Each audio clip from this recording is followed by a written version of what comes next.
Hi, now I'd like to talk about the number 3 reason why everyone should practice meditation. The number 3 reason why everyone should practice meditation is because meditation does away with suffering. Now, in the meditative tradition, we understand there to be 2 kinds of suffering that exist. The first kind of suffering is a bodily suffering. This is the kind of pain which we feel in our back, in our legs, in our head, in our stomach, in our all of the various parts of our bodies. This is something which we tend to rely more on physical doctors. We would never think to practice meditation as a way to get rid of our physical pain.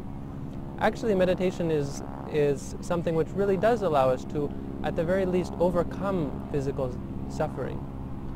The other kind of suffering which we understand is, of course, mental suffering. And this I've already dealt with in some of my other videos, but it's important to sort of specify in this video that specifically what we're trying to do is get rid of mental suffering. Because all of these things I've been talking about are a very real form of stress and suffering and pain in our lives. Pain is not just something which is physical, that actually the mind does feel pain. And when we feel pain in the mind, it can be much worse than pain existing in the body. So how is it that meditation is able to do away with these 2 very important negative aspects of existence? Well, for starters, it allows us to understand that these are just a part of our existence, that physical discomfort is actually not an uncomfortable thing. The discomfort arises in the mind. When we have what we call physical pain, actually it's simply a phenomenon which arises and ceases. There's nothing intrinsically about it that says this is bad. You know, we often think that it's our body trying to tell us something. Well, it's our body simply saying that this is pain. It's up to us in our mind, it's up to the mind as to whether it's going to say this is good or this is bad. The body has no way of saying that something is good or is bad. It simply gives different responses to different phenomena. We could say that pain is good if we wanted. There are people who have trained themselves to think of pain as a good thing and something which they like. People who like to feel pain. This is often a sign of mental sickness or at least on a very basic level. It's something that we consider to be a sort of a disease in the mind, to consider that pain is a good thing, but it's possible. In meditation, we learn to see pain as simply pain. So when we have pain in the back, we say to ourselves, pain, pain, reminding ourselves that it's just pain. When we have pain in the head, reminding ourselves that it's just pain. It doesn't have to be something that gives us stress and suffering. It doesn't have to be something that's seen as negative, that we have to get rid of, that we have to do away with. There's really nothing intrinsically wrong with us, with it. But this is something very easy to say, but if we didn't have a tool to allow us to come to this realization, we could never do it in reality. Well, meditation is that tool. When we come to realize for ourselves what it is, really what it is, then we're able to do away with the suffering.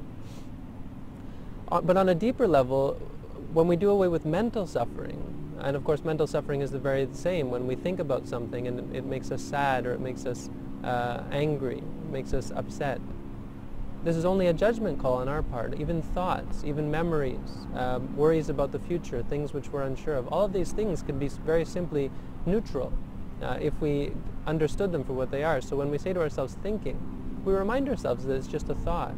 When we say to ourselves remembering or planning or worrying or so on, we come to see that actually there's nothing about what we're worrying that is worth worrying about. We come to see that it's simply what it is. It's something that comes and goes. It's not really under our control. We can't change it. We can't make it be the way we want. When we're able to do away with a great deal of our mental suffering, the wonderful thing about meditation is, or one of the wonderful things about meditation is that it does change the body. That many things about our body do change. And most of these are the sort of sicknesses which arise based on stress. So people who have to have massages because of tension in the back, they find that the tension disappears and never comes back. And of course they have to go through quite a bit of suffering to be able to get to that point, because the meditation has to, you have to come to the point where you actually let go before you can get there. But it actually does, in the end, do away with these pains, and they never come back. So it's not simply that you have to bear with them. Once you learn to accept them and let go of them, it's part of the letting go that allows them to heal. People who have suffered from many different sicknesses that doctors just couldn't fix, bodily illnesses, in the end turn out to be simply based on stress. And when you do away with the stress, you do away with the sickness. So I think this sort of gives a good understanding of how meditation is able to do away with physical suffering. Now, mental suffering, of course, is obvious. The doing away with all of the unpleasant mind states such as anger, greed, delusion, conceit and views and so on, does away with, or is the very mental sickness, mental suffering which we're trying to do away with. So meditation really is something that allows us to get rid of suffering, to do away with all kinds of suffering. And I suppose some people will be saying that suffering is actually a very important part of life, and if it weren't for suffering we wouldn't learn anything or so on. But I think that's sort of the point here, is that suffering is there to learn, but most of us don't ever take the time to learn anything from it. And meditation is allowing us to understand it so that once we learn everything there is to know about suffering, we don't need to suffer anymore. So thank you for tuning in. This is number 3, and please look forward in the future for the rest of the videos.